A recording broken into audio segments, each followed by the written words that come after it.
નમસ્કાર મિત્રો, આજે તારીખ 21/7/2025ના રોજ અમે રાજકોટ જિલ્લાના જામકંડોરણા તાલુકાના સનાળા ગામે છીએ અને સનાળા ગામના ખેડૂત હાજર છે. તો એમનો પરિચય લઈએ. તમારું નામ?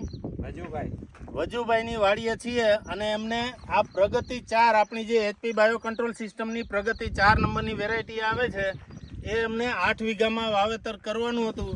એટલે 8 વીઘા પ્રમાણે એમણે બિયારણની પસંદગી કરી. એમાં પ્રગતિ 4 જે છે એ વેરાયટી તમે જોઈ શકો છો કે આજે આપણે વાવણીની તારીખ કેટલી હતી? 15/6, એટલે કે આજે 35 દિવસ થયા છે અને 35 દિવસની આ મગફળી છે. તો હવે આમાં ખાસ તમને બતાવવા માટે એટલા માટે આવ્યા છીએ કે આની અંદર એમને જે ઘટ્યું હતું એ બીજા જે મિલના દાણા લીધેલા છે એ તમને બતાવું. તો આ બાજુ આવો.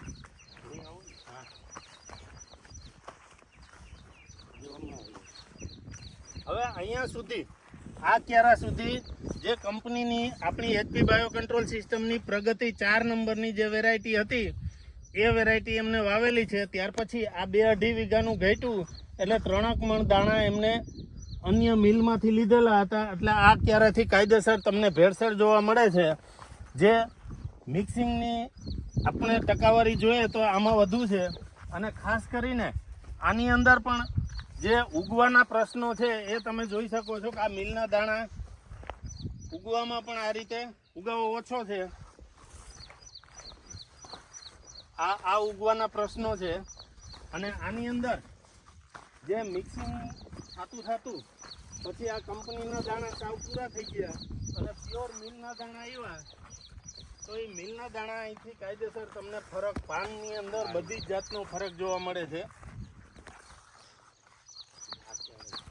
આ આખું કાયદેસર મિક્સિંગ વાળું અહીંથી આ ક્યારેથી સાવ પ્યોર મિલના દાણા આવેલા છે એટલે એની આખી રોનક જ બદલી જાય છે. ફરક જ છે એટલો પ્યોર ફરક આમની અંદર જોવા મળે છે.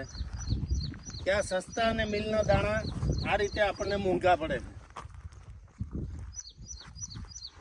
તો મિત્રો ખાસ કરીને આ વિડીયો તમારા અન્ય ગ્રુપમાં મોકલો જેથી કરી અને ખેડૂતોને બિયારણ કઈ રીતે કયું પસંદ કરવું એ ખ્યાલ આવે અને તમારા વિસ્તારમાં આ બિયારણ ક્યાંથી મળશે એ જાણવા માટે નીચે ફોન નંબર આપેલા છે, એમાં ફોન કરી અને પૂછી શકો.